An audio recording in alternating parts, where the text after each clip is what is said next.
Hello everyone, welcome to true IAS PCS. Next dimension के बारे में दोस्तों हम लोग बात करते हैं, जो कि है इंटीग्रेटेड जुडिशियल सिस्टम। हम लोगों ने लास्ट लेक्चर में पब्लिक सर्विस कमीशंस और सिविल सर्विस इन जनरल के बारे में, all India services and civil services in general के बारे में डिस्कस कर लिया था with respect to centre and state relations, उसके कंटेक्स्ट में कैसे डिफाइन होते हैं। अब हम जानते हैं इंटीग्रेटेड जुडिशियल सिस्टम। राइटर पहले आपको यहाँ पर ये बोल रहा है, हालांकि इंडिया जो है वो एक डुअल पॉलिटी है। अब तो काफ़ी बार मैं इस चैप्टर में समझा चुका हूँ डुअल पॉलिटी का मतलब। फटाफट से मुझे बताओ क्या मतलब होता है डुअल पॉलिटी का। हम कैसे डिफाइन कर सकते हैं डुअल पॉलिटी को। श्रेया, क्या मतलब होता है डुअल पॉलिटी का? लॉ मेकिंग नहीं यार, सिर्फ यहाँ पर सेंटर और स्टेट गवर्नमेंट की बात हो रही है। लॉ मेकिंग क्यों कह रहे हो आप? ये सेंटर एंड स्टेट लेवल पे गवर्नमेंट है, दो तरह की गवर्नमेंट है, ठीक है। उसको हम लोग कहते हैं डुअल पॉलिटी। ये इंटीग्रेटेड जुडिशियल सिस्टम यहाँ पर भूल जाओ, मैं सिर्फ डुअल पॉलिटी का मतलब बोल रहा हूँ, उसका जुडिशरी से कुछ लेना देना नहीं है। तो इंडिया जो है उसमें डुअल पॉलिटी है हालांकि, लेकिन there is no dual system of administration of justice. क्योंकि हम जानते हैं हमारा जुडिशियल सिस्टम या भारत के अंदर जो जुडिशरी है वो इंटीग्रेटेड जुडिशरी है। कॉन्स्टिट्यूशन ने डुअल पॉलिटी को तो स्टैब्लिश करा, सेंटर और स्टेट को तो स्टैब्लिश करा, और अगर हम इसको एक कॉमन नाम दें तो हम इसको क्या कहते हैं?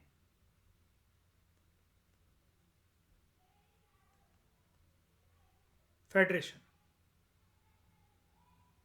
इस फेडरेशन की पहचान होती है ये, power will be divided between centre and states. लेकिन हमारे संविधान ने with respect to judicial system एक इंटीग्रेटेड जुडिशियल सिस्टम एस्टैब्लिश कर रखा है, जहां पर सुप्रीम कोर्ट जो है वो इस इंटीग्रेटेड जुडिशियल सिस्टम के आता है एपिक्स लेवल पर, टॉप लेवल पर, और स्टेट हाई कोर्ट्स उसके नीचे।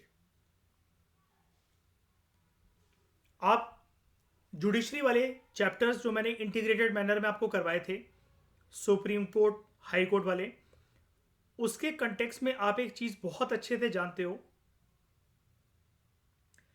कि ये जो कहने के लिए लिख दिया जाता है कि supreme court is the top and the high court below it, ये चीज ठीक है अगर हम बात करें एक वर्टिकल स्ट्रक्चर की,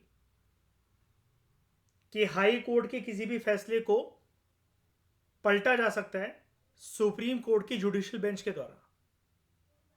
लेकिन अपने अपने दोनों रिस्पेक्टिव डोमेन में दोनों सुप्रीम है। Power of judicial review high court supreme court के पास, दोनों के पास है। बताओ, एक पर्टिकुलर स्टेट का जो हाई कोर्ट है उसके द्वारा अगर कोई जजमेंट पास करी गई है किसी भी एक मुद्दे पर, औरतों का मुद्दा हो, ट्रांसजेंडर का मुद्दा हो, एनवायरमेंट का मुद्दा हो,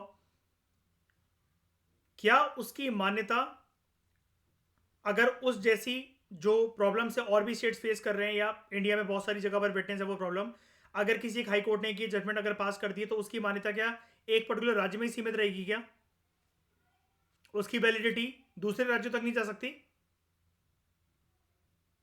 अलग अलग हाई कोर्ट को अपने अपने रिस्पेक्टिव स्टेट्स के लिए, स्टेट्स के डोमेन में सेपरेट सेपरेट जजमेंट पास करनी पड़ेगी क्या? ऐसा नहीं होता है ना। And this system of courts enforces both the central laws as well as the state laws. ठीक है, सुप्रीम कोर्ट मेजरली कह रहा हूं मैं, नॉट ऑलवेज, ऐसा नहीं है कि सेंट्रल लॉज को एनफोर्स करने का काम सिर्फ सुप्रीम कोर्ट का है और स्टेट लॉज को एनफोर्स करने का काम सिर्फ हाई कोर्ट का है। ये इंटीग्रेटेड जुडिशियल सिस्टम है, तो दोनों सुप्रीम कोर्ट और हाई कोर्ट मिलकर किसी भी तरीके के कानूनों को एनफोर्स करवा सकते हैं, सेंट्रल गवर्नमेंट के द्वारा, सेंट्रल गवर्नमेंट के कानूनों को भी और स्टेट गवर्नमेंट के कानूनों को भी। And this is done to eliminate diversities in the remedial procedure. यहां पर कौन सी डाइवर्सिटी की बात हो रही है कि ऐसा ना हो कि हमें जो है विद रिस्पेक्ट टू जुडिशरी, जैसे एक एग्जांपल देकर समझाता हूं उसको मैं। फंडामेंटल राइट्स अगर किसी पर्सन के वॉयलेट होते हैं पर्सन एक राइट क्या होल्ड करके रखता है, संविधान ने क्या अधिकार दे रखे कि डायरेक्टली पर्सन कहां पर जा सकता है, डायरेक्टली सुप्रीम कोर्ट। तो यहां पर अगर इस एग्जांपल को अगर आप पकड़ लो तो यहां पर डाइवर्सिटी कैसे एलिमिनेट होगी, डाइवर्सिटी ऐसे एलिमिनेट होगी कि ऐसा नहीं है कि पर्सन को सबसे पहले लोअर कोर्ट जाना है या डिस्ट्रिक्ट कोर्ट आप जिसको कहो उधर जाना है, उसके बाद वहां पर अगर न्याय नहीं मिले उसको फिर हाई कोर्ट उसको जाना है, उसके बाद पर्सन जो है वो सुप्रीम कोर्ट जाएगा। नहीं, ऐसा नहीं है। और ऐसा भी नहीं है कि स्टेट लॉज को एनफोर्स करवाने के लिए हमेशा हाई कोर्ट ही जाना पड़ेगा, सेंट्रल लॉज को एनफोर्स करवाने के लिए हमेशा सुप्रीम कोर्ट जाना पड़ेगा। नहीं, सुप्रीम कोर्ट के अलावा हाई कोर्ट भी सेंट्रल लॉज को एनफोर्स करवा सकता है और स्टेट लॉज को एनफोर्स सुप्रीम कोर्ट भी करवा सकता है। जो जजेस होते हैं स्टेट हाई कोर्ट के, ये प्रेसिडेंट के द्वारा अपॉइंट करे जाते हैं। ये वाली बातें आप बहुत अच्छे से जानते हो विद रिस्पेक्ट टू, हमने जुडिशरी वाले चैप्टर्स पढ़े, हमने पार्लियामेंट पढ़ा, हमने प्रेसिडेंट गवर्नर वाले चैप्टर पढ़े, सुप्रीम कोर्ट हाई कोर्ट के जो चैप्टर्स पढ़े, ये सारी बातें हमारी बच्चों वाली बातें हैं, ये हम बहुत अच्छे से जानते हैं। जो जजेस हैं स्टेट हाई कोर्ट के, they're appointed by president in consultation with CGI, ठीक है, chief justice of India and governor of that particular state. और उनको इनका ट्रांसफर और रिमूवल जो है वो राष्ट्रपति के द्वारा ही करा जाता है, ठीक है। यानी कि अपॉइंटमेंट राष्ट्रपति के द्वारा, रिमूवल राष्ट्रपति के द्वारा। अपॉइंटमेंट के टाइम पर सलाह मशवरा जो दिया जाएगा वो लिया जाएगा CGI से और उस पर्टिकुलर स्टेट के गवर्नर से। पार्लियामेंट जो है, parliament can establish a common high court for 2 और more states also. Example, Maharashtra and Goa का एक कॉमन हाई कोर्ट है, पंजाब एंड हरियाणा का एक कॉमन हाई कोर्ट है, ठीक है। अगर इस प्रकार के और कॉमन हाई कोर्ट्स अगर एस्टैब्लिश करने हैं 2 या 2 से ज़्यादा राज्यों के लिए, इस चीज़ के लिए जो निर्धारित करा गया, जिसके पास ये पावर है, जो सक्षम है ये वाला काम करने के लिए, वो है पार्लियामेंट। अब बात करते हैं सेंटर और स्टेट के रिलेशंस की ड्यूरिंग इमरजेंसीज। आपातकालीन की स्थिति में किस तरीके से फेडरेशन या फेडरलिज्म का एस्पेक्ट हमें देखने को मिलेगा। सबसे पहले बात करते हैं इमरजेंसी के हर एक आर्टिकल को टच करेंगे अपन लोग। सबसे पहले बात करते हैं नेशनल इमरजेंसी की, आर्टिकल 352।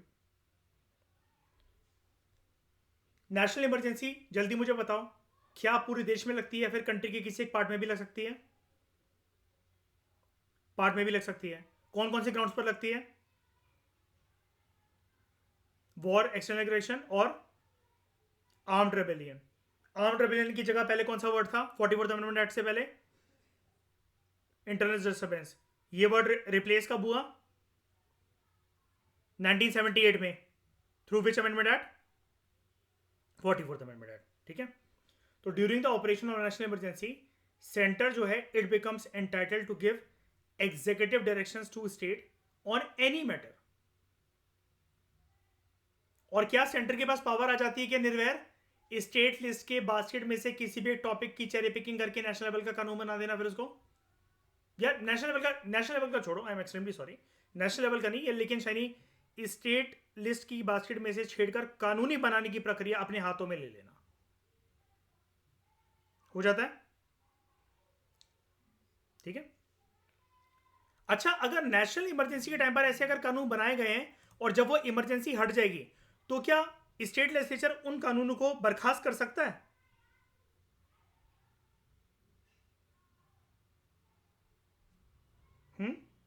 6 मंथ्स के बाद, 6 मंथ्स के बाद, ठीक है। Thus, the state governments are brought under the complete control of the center, though they are not suspended. State government यहां पर सस्पेंड नहीं करी जाती है। आज आपको शायद से एक ये नई डायमेंशन भी देखने को मिले। नेशनल इमरजेंसी के टाइम पर जो राज्य की सरकारें होती हैं वो फंक्शन करना बंद कर देती हैं, लेकिन शाइनी हम कैसे भी करके ये तो नहीं कह सकते ना कि उनको सेंटर ने सस्पेंड कर दिया है। सस्पेंड नहीं करा है, उनको ये बोल दिया गया है, जैसे स्टेट्स हैं बड़ी सारी, स्टेट गवर्नमेंट है हमारे देश में बड़ी सारी, अपने अपने रिस्पेक्टिव डोमेन में स्टेट गवर्नमेंट्स काम कर रही हैं। जब आर्टिकल 352 ऑपरेशन में होता है, नेशनल इमरजेंसी लगी होती है, स्टेट गवर्नमेंट को पीछे किसका कर, सेंट्रल गवर्नमेंट जो है,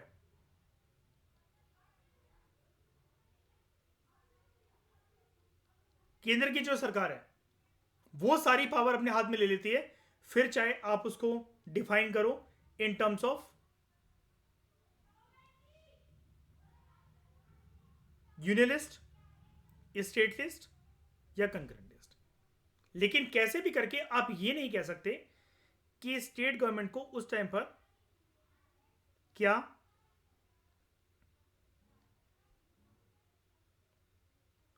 सस्पेंड कर दिया गया क्या? तो answer will be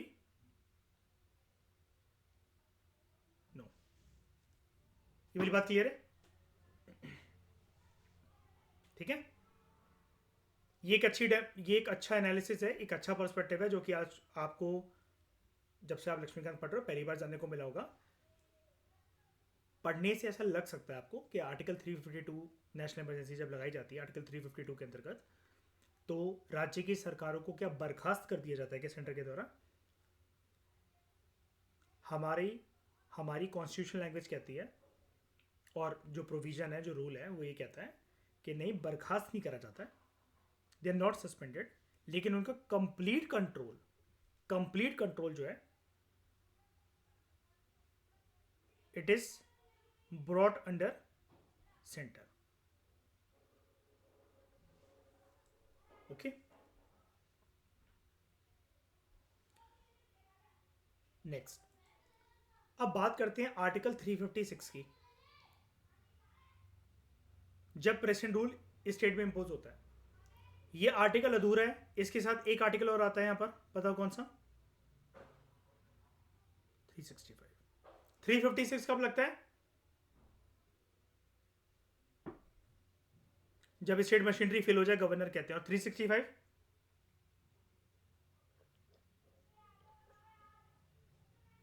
directions given by the centre.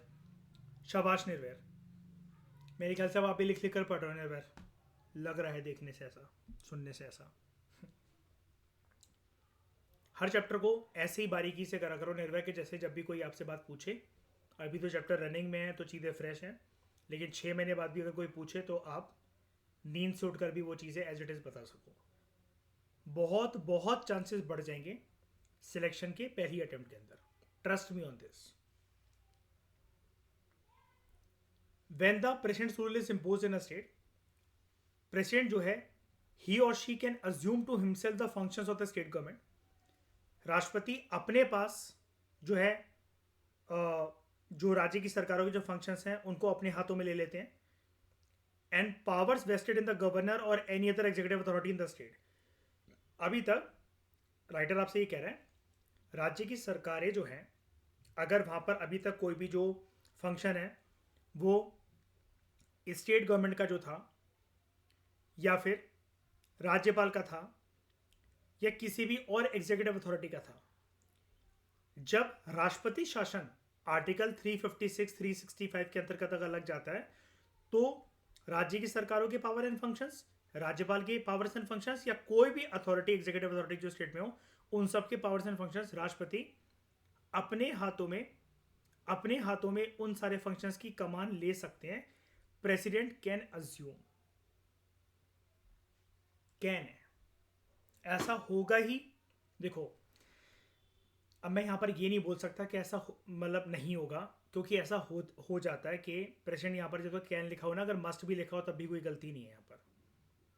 लेकिन ये जो कैन लिखा हुआ है ना, पता है किस कंटेक्स्ट में लिखा हुआ है? कि स्टेट गवर्नमेंट के फंक्शंस भी, गवर्नर के फंक्शन भी, या फिर कोई भी एग्जीक्यूटिव अथॉरिटी जो स्टेट में हो, प्रेसिडेंट हो सकता है कि या तो एंटायर गैमट ऑफ फंक्शंस राज्य की सरकारों के, राज्यपाल के अपने हाथों में ले ले, या कुछ गिने चुने ले, 100% ले ले या कुछ ले, इसलिए यहां पर कैन लिखा हुआ है। लेकिन क्या राष्ट्रपति शासन लगने के बाद राष्ट्रपति के हाथों में ही बागडोर आ जाती है राज्य की सरकार की, या फिर उन फंक्शंस की जो कि अभी तक राज्यपाल निभा रहे थे? तो जी हाँ, ऐसा है, चाहे वो कम आए चाहे ज्यादा है, लेकिन आ जाती है।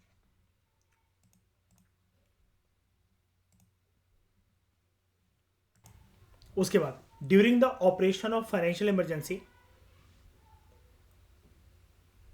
आर्टिकल 360, ठीक है।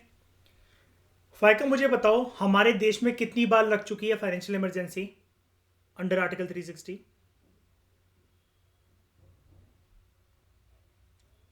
नहीं, जैसे आज़ादी के बाद से लेकर अभी तक कितने बार लग चुकी है टोटल? एक बार, दो बार, पांच बार, कितने बार? नहीं लगी यार, कॉन्फिडेंट रहो। तो during the operation of financial emergency, centre जो है it can direct the states to observe canons of financial propriety. अब यहाँ पर बेसिकली ये जो ये लाइन यूज़ करी जा रही है ना कि centre can direct the states to observe canons of financial propriety, यानी कि सेंटर स्टेट्स को डायरेक्शन दे सकता है, राज्य की सरकारों को केंद्र की सरकार डायरेक्शन दे सकती है कि किस तरीके से तुम्हें अपने फाइनेंशियल रिसोर्सेज को मैनेज करना है। और अगर ज़रूरत पड़ी तो सेंटर ये भी डायरेक्शन दे सकता है, कुछ दूसरे नेसेसरी डायरेक्शंस, कि जो प्रशासनिक अधिकारी हैं या फिर सरकारी जो कर्मचारी हैं उनकी सैलरी या तो कुछ टाइम के लिए रोक दी जाए या रिड्यूस कर दी जाए, ठीक है। अब ये भी हो सकता है कि उतने टाइम के लिए जब तक ये फाइनेंशियल इमरजेंसी, जब तक ये वाली आपातकालीन लगी हुई है धारा 360 के अंतर्गत, तो सैलरी ना भी दी जाए। अब यहां पर ये कहना कि सिर्फ सर ये क्या रिडक्शन है या फिर स्टॉप भी कर दी जाएगी, देखो अभी तक हमारे देश में फाइनेंशियल इमरजेंसी लगी नहीं है और भगवान करे लगे भी ना, ठीक है। और इसका क्रेडिट वैसे तो ज़्यादातर आरबीआई को जाता है, बहुत तारीफ होती है आरबीआई की इसके लिए। 1991 में ऑलमोस्ट हम इस फाइनेंशियल इमरजेंसी के सिनेरियो को छू कर निकले थे, किसी भी वक्त लग सकती थी 1990 और 1991 के दशक में, thanks to the initiative of RBI, government and LPG reforms, जिसकी वजह से हम ये बच गए, क्योंकि हमारा बैलेंस ऑफ पेमेंट जो क्राइसिस था वो बहुत ज़्यादा गंभीर था 1990 के दशक में, ठीक है। लेकिन फिर भी coming back to that analysis के क्या यहाँ पर सैलरी रिड्यूस होती है या फिर उतने टाइम के लिए स्टॉप कर दी जाएगी? देखो, जब इमरजेंसी अगर ऐसी लगी होती तो फिर हम जानते कि ऐसे जो सरकमस्टांसिस के एग्जिस्ट करते हैं, कॉन्स्टिट्यूशनल लैंग्वेज जो है आर्टिकल 360 की वो यही कहती है कि स्टेट को डायरेक्शंस देने का काम ऐसे टाइम पर सेंटर करता है कि कैसे आपको फाइनेंशियल रिसोर्सेज को अच्छे से रैशनल तरीके से मैनेज करना है, जिसको हम लोग कहते हैं, एक वर्ड यूज होता है इंग्लिश में, sound management of financial resources. जब भी किसी चीज़ को आप अच्छे से मैनेज करते हो उसको कहते हैं sound management. Sound management of financial resources कैसे करना है राज्य की सरकारों को, ये केंद्र की सरकारों को बताती है। केंद्र की सरकार ये भी कह सकती है कि देखो अब हम इतना ज़्यादा टैक्स तुम्हारे साथ बांट नहीं पाएंगे, जितने तुम्हारे पास रिसोर्सेज हैं, तुम्हारे पास पैसे पड़ा हुआ है अपने कंसोलिडेटेड फंड ऑफ स्टेट में, उसकी तिजोरी में, तो उसको संभाल के खर्च करना, ठीक है। हम अभी इस परिस्थिति में नहीं है, स्थिति में नहीं है कि तुम्हारे साथ जो है वो फाइनेंशियल रिसोर्सेज को, पैसों को, टैक्स के जो टैक्स से मनी जो प्राप्त हुआ है उसको बांट सकें। और अगर ज़रूरत पड़े तो सेंटर स्टेट्स को ये भी बोल सकता है कि सरकारी कर्मचारियों की, प्रशासनिक अधिकारियों की, या फिर कोई भी ऐसा पर्सन जो कि स्टेट के अंतर्गत एम्प्लॉयमेंट जो हासिल करा हुआ है उसकी सैलरी को रोक दो, सस्पेंड कर दो कुछ टाइम के लिए।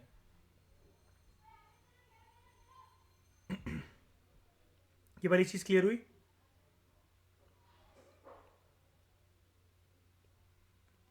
समझ में आया? नेक्स्ट है दोस्तों सम अदर प्रोविजंस। कॉन्स्टिट्यूशन जो है it contains the following other provisions, जो कि एनेबल करता है सेंटर को कि कैसे वो अपना कंट्रोल एक्सरसाइज कर सकता है ओवर स्टेट एडमिनिस्ट्रेशन। जो आर्टिकल 355 है ये दो ड्यूटीज इंपोज करता है सेंटर के ऊपर। आर्टिकल है 355 नंबर 1, हर एक स्टेट को प्रोटेक्ट करना against external aggression and internal disturbance, और ये भी इंश्योर करना कि जो गवर्नमेंट है हर एक राज्य के अंदर ये उसी हिसाब से चले जिस हिसाब से कॉन्स्टिट्यूशन में जो प्रोविजंस हैं उसको चलाने के लिए लिखे गए हैं, उसी के बेसिस पर राज्य की सरकारें जो हैं वो अपने डे टू डे एडमिनिस्ट्रेशन को चलाएं। ये ड्यूटी सेंटर के ऊपर है। अब एक बात बताओ, आर्टिकल 355 ड्यूटी इंपोज कर रहा है, ध्यान से समझना, ये भी आपके लिए एक नया पर्सपेक्टिव है। आर्टिकल 355 ड्यूटी इंपोज कर रहा है सेंटर के ऊपर कि तुम्हारी ये ड्यूटी है, तुम मॉनिटर हो इस चीज के, ये देखने के लिए देश में कि तुम्हें किसी भी राज्य को एक्सटर्नल एग्रेशन से बचाना है और इंटरनल डिस्टर्बेंस से बचाना है। मुझे आप में से कोई एक एग्जांपल दे सकता है क्या कि एक्सटर्नल एग्रेशन से कैसे एक पर्टिकुलर स्टेट प्रभावित हो सकता है? और मेरी बात ये भी समझो, मुझे एग्जांपल उस कंटेक्स्ट में देना कि एक पर्टिकुलर स्टेट ही एक्सटर्नल एग्रेशन से प्रभावित हुआ है, इंटरनल डिस्टर्बेंस से प्रभावित हुआ है, ना कि पूरा का पूरा देश। इसका कोई एग्जांपल दो। यस, अगर हमारी पाकिस्तान के साथ अगर कोई लड़ाई चल रही है या फिर पाकिस्तान के साथ अगर हम कोई वॉर विटनेस कर रहे हैं या फिर आपसी तनबन पाकिस्तानी आर्मी और इंडियन आर्मी में है, तो उससे अगर प्रभावित हो रहा है, एग्जाम्पल के तौर पर जेएनके प्रभावित हो रहा है, तो सिर्फ जेएनके ही हो रहा है। इसका असर क्या मध्य प्रदेश या वेस्ट बंगाल या त्रिपुरा या केरला के ऊपर पड़ रहा है क्या? बताओ।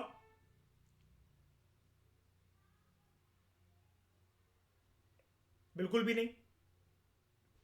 तो यहां पर अगर जेएनके में स्थिति बहुत गंभीर बन जाती है, तो क्या हम आर्टिकल 355 के अंतर्गत जो सेंटर को ड्यूटी दी गई थी, उस ड्यूटी को बेस बनाते हुए क्या सेंटर यहां पर इस चीज को यूज कर सकता है, आर्टिकल 352 को? हाँ या ना? कर सकता है। आर्टिकल 352 की लैंग्वेज क्या है?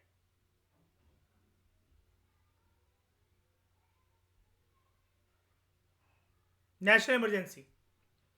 लेकिन नेशनल इमरजेंसी के भी दो एस्पेक्ट होते हैं, या तो पूरे देश में लगेगी या फिर किसी एक पार्ट में लगेगी। यहां पर नेशनल इमरजेंसी का दायरा क्या होगा बताओ? पूरे देश में, जम्मू एंड कश्मीर में? सिर्फ जम्मू एंड कश्मीर में national emergency.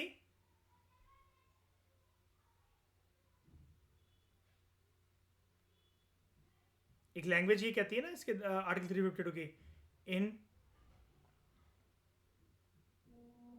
In some part of the country.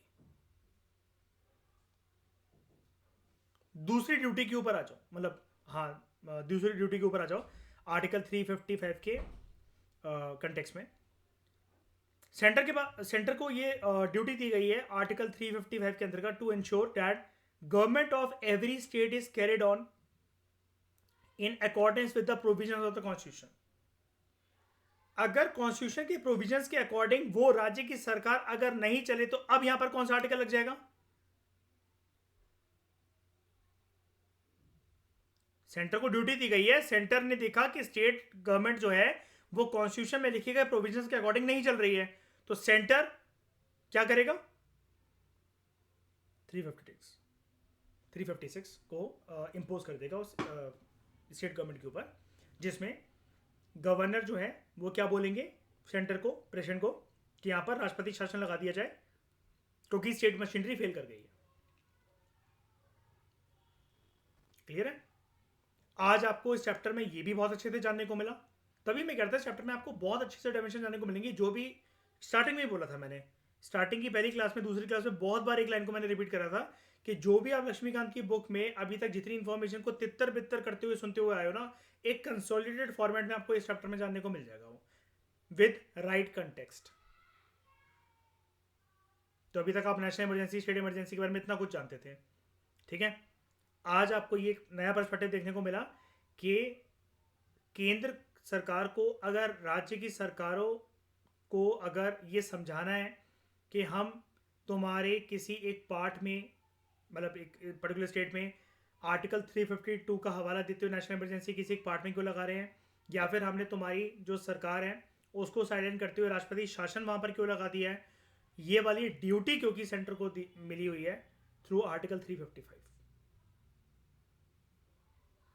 अब जब भी मेंस में आपको कोई ट्रैप करने की कोशिश करे, क्वेश्चन की टोन ऐसी हो कि सेंटर जो है वो ऑल पावरफुल है, सेंटर जो है वो सरकारी या कमीशन जो है सेंटर स्टेट रिलेशन के ऊपर बनी थी उसकी रिकमेंडेशन को भी नहीं मानती है central government. Time to time हमें देखने को मिलता है कि सेंटर अगर राज्य की सरकारों से चढ़ जाए तो राष्ट्रपति शासन आम बात हो गई है, या फिर आपको इंटरव्यू में अगर ऐसे फंसा दिया जाए कि क्यों एक पर्टिकुलर राज्य जो है वो सफ़र करते हैं with national emergency in some part of the country, या फिर राष्ट्रपति शासन एक आम बात क्यों है, तो आप ये कह सकते हो कि सेंटर एक डिफेंड करने के लिए कह सकते हो कि सेंटर ये वाला काम इतना फ्री नहीं है, सेंटर इतना बेला नहीं है कि यही काम अपनी मर्जी से करते रहे। ये ड्यूटी उसको दी गई है आर्टिकल 355 के अंतर्गत, और इस ड्यूटी का, इस आर्टिकल का हवाला देते हुए फिर सेंटर जो है इस पावर को एक्सरसाइज करता है, जिसको हम नेशनल इमरजेंसी के कंटेक्स्ट में बोलते हैं आर्टिकल 352, और राष्ट्रपति शासन के कंटेक्स्ट में हम इसको बोलते हैं आर्टिकल 356।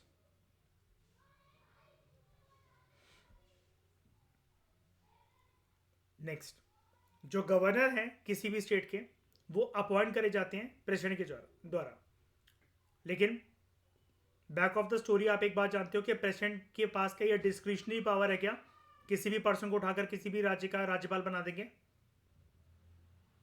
है ना। बंद कमरे में प्रेसिडेंट को ये वाला नाम कौन सौंपता है, प्रधानमंत्री और उनका मंत्रिमंडल, है ना, प्राइम मिनिस्टर एंड हिज और हर काउंसिल ऑफ मिनिस्टर्स। तो गवर्नर जो है एक पर्टिकुलर स्टेट के, ही और she is appointed by president, वो ऑफिस होल्ड करते हैं during the pleasure of the president. इसका मतलब लेकिन क्या ये होता है क्या प्रेसिडेंट जब मर्जी चाहे उस राज्यपाल को निष्कासित कर सकते हैं अपनी मर्जी से, डिस्क्रिशनरी पावर है प्रेसिडेंट के पास? नहीं, ऐसा नहीं है। तो in addition to the constitutional head of the state, governor जो है, governor acts as an agent of the centre in the state. He or she submits periodical reports to the center about the administrative affairs of the state। और जिस report में अगर उन्होंने ये कह दिया कि स्टेट मशीनरी जो है वो फेल करना, हाँ मतलब वो काम करना, जो स्टेट मशीनरी को जो काम करना चाहिए था वो फेल कर गई है उसमें, तो सेंटर कौन सा आर्टिकल का यूज कर लेगी? 356। और अगर उसी रिपोर्ट में अगर गवर्नर अगर सेंटर को ये बोल दें कि राज्य की सरकारों ने सेंटर के डायरेक्टिव को अच्छे से फॉलो नहीं करा जो कि करना चाहिए था, फिर सेंटर कौन सा आर्टिकल का यूज करेगी? और दोनों ही केसेस के अंदर चाहे 356 हो चाहे 365 हो, उस राज्य के अंदर क्या लग जाएगा फिर? राष्ट्रपति शासन, प्रेसिडेंट रूल। उसके बाद स्टेट इलेक्शन कमिश्नर जो होते हैं, हालांकि he or she is appointed by the governor of that particular state, लेकिन उनका रिमूवल सिर्फ राष्ट्रपति के द्वारा ही करा जा सकता है। उनका रिमूवल सिर्फ राष्ट्रपति के द्वारा ही करा जा सकता है।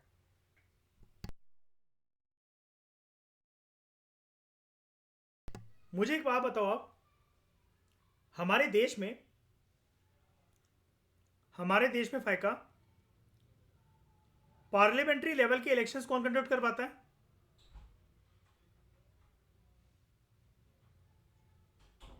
Election commission of India. State legislatures के इलेक्शन कौन कंडक्ट करवाता है Nirbhay?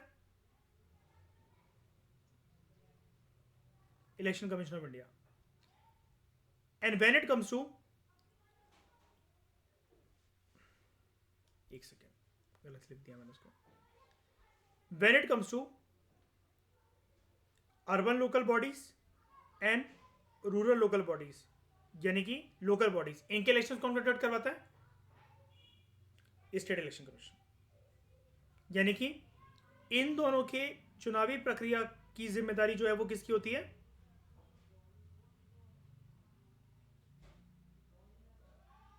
Election commission of India की, पार्लियामेंट और स्टेट लेजिस्लेचर की, है ना। ऐसा कभी भी मत सोचना कि राज्यों के जो चुनाव हैं वो एक बॉडी करवाती होगी जिसका नाम है इलेक्शन कमीशन ऑफ स्टेट्स या स्टेट इलेक्शन कमीशन, ऐसा मत सोचना। विधानसभा विधान परिषदों के चुनाव जो चुनाव है और ये लोकसभा राज्यसभा, ये पूरा काम देखने का होता है इलेक्शन कमीशन ऑफ इंडिया का। जब बात करें हम लोग नगर पंचायत नगर पालिका की, म्यूनसिपैलिटीज की, ये वाला काम किसका होता है? स्टेट इलेक्शन कमीशन का। फिर कुछ एक्स्ट्रा कॉन्स्टिट्यूशनल डिवाइसेस के बारे में बात करते हैं। ऊपर वाली जितनी भी चीजें थी वो कॉन्स्टिट्यूशनल डिवाइसेस थे। संविधान के किसी न किसी आर्टिकल में ऐसा बोल रखा था कि सेंटर जो है वो ऐसे ऐसे डायरेक्शंस निर्धारित कर सकता है राज्य की सरकार को, राज्य की सरकारें और केंद्र सरकार मिलकर काम कर सकती हैं। फेडरेशन कैसे कैसे एग्जिस्ट कर रहा है इस पर्टिकुलर सर्कमस्टांस के अंदर, how the power is tilted more toward centre in our federation, ये सारी बातें कॉन्स्टिट्यूशनल डिवाइसेस की बातें थी। लेकिन there are some extra constitutional devices also, extra constitutional devices जिसकी वजह से सेंटर और स्टेट के बीच में कोऑपरेशन और कोऑर्डिनेशन जो है वो प्रमोट होता है, वो इंश्योर होता है। अब ये किस तरीके से होता है? तो ये होता है बड़ी सारी एडवाइजरी बॉडीज के होने की वजह से, या बड़ी सारी कॉन्फ्रेंसेस जिनको केंद्र की सरकार जो है आयोजित करती है।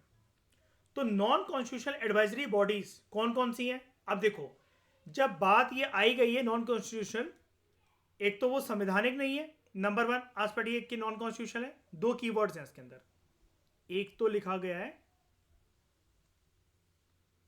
नॉन कॉन्स्टिट्यूशनल,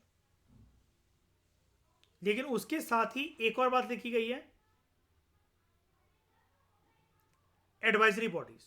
ये एक ही टर्म है नॉन कॉन्स्टिट्यूशनल एडवाइजरी बॉडी, लेकिन दो चीजों में मैं आपको बाइफरकेट करवाना चाहता हूं। ये है इसकी लक्ष्मण रेखा, ये ठीक है। तो ये जो नॉन कॉन्स्टिट्यूशनल एडवाइजरी बॉडी है, एक तो क्या कि संविधान के किसी भी आर्टिकल से नहीं बन रखी है। एक सेकंड बैठ गया,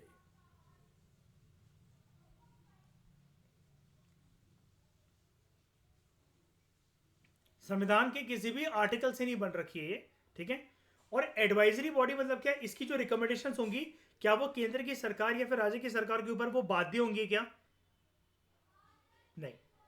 लेकिन फिर भी सेंटर और स्टेट उनकी रिकमेंडेशंस को क्यों मानकर चलते हैं, क्यों कोऑपरेट करते हैं, कोऑर्डिनेट करते हैं? वो इंपॉर्टेंट बॉडीज हैं क्योंकि। तो ऐसी कौन सी बॉडीज हैं? नीति आयोग, जिसका पुराना नाम क्या था? पुराना नाम प्लानिंग कमीशन। नीति आयोग की फुल फॉर्म क्या है फायका, जानते हो? हाँ, national institution for transforming India, है ना। उसके बाद अगली बॉडी है, एक है नीति आयोग, अगली बॉडी है national integration council. National integration council. फिर central council of health and family welfare. उसके बाद central council of local government. फिर कुछ होती है जोनल काउंसिल्स। फिर नॉर्थ ईस्टर्न काउंसिल।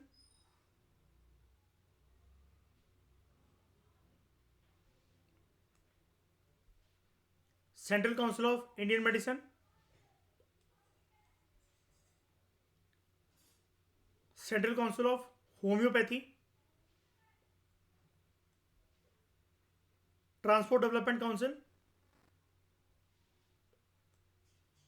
और यूजीसी जैसी bodies, university grant commission.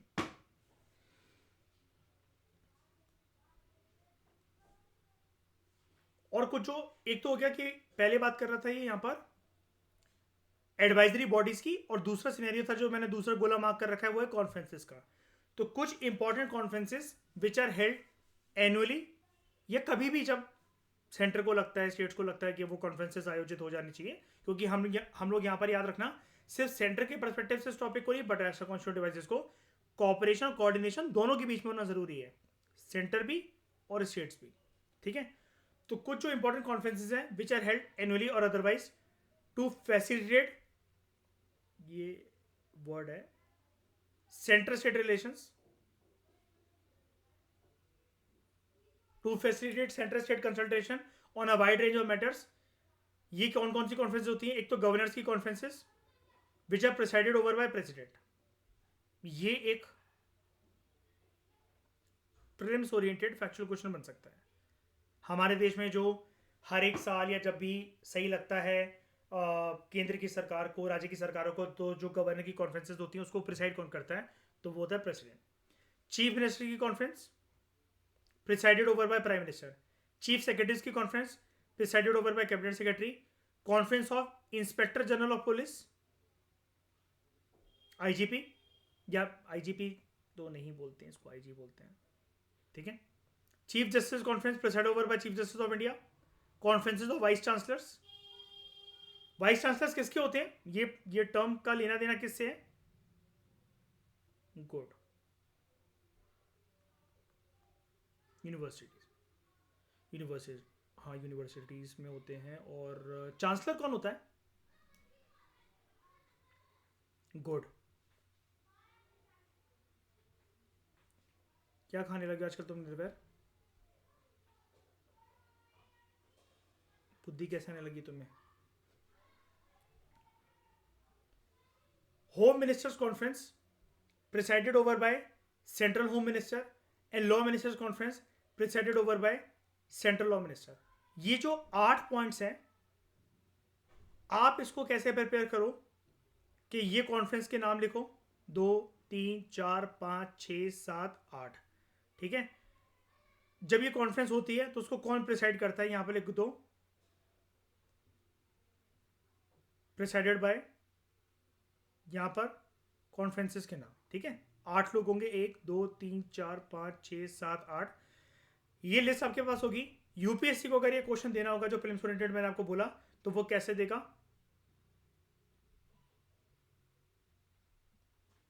Match the following में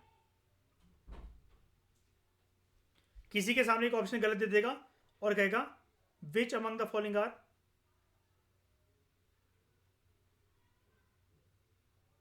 इनकरेक्टली मैच। और आजकल जिस तरीके का पेपर आ रहा है 1 and 2 और 3 and 4 वाले तो ऑप्शन हट गए हैं, इनमें से ये जैसे टर्म्स देगा तो कहेगा ओनली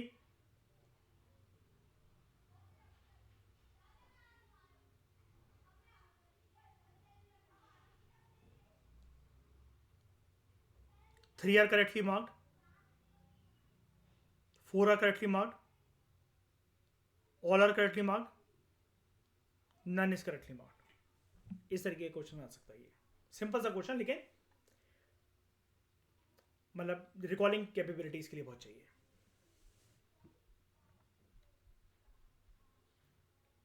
नेक्स्ट लेक्चर से दोस्तों हम लोग बात करेंगे फाइनेंशियल रिलेशंस की, और ये हमारा लास्ट आस्पेक्ट रह गया है with respect to centre state के रिलेशंस, जो हमने इस चैप्टर की स्टार्टिंग में देखा था।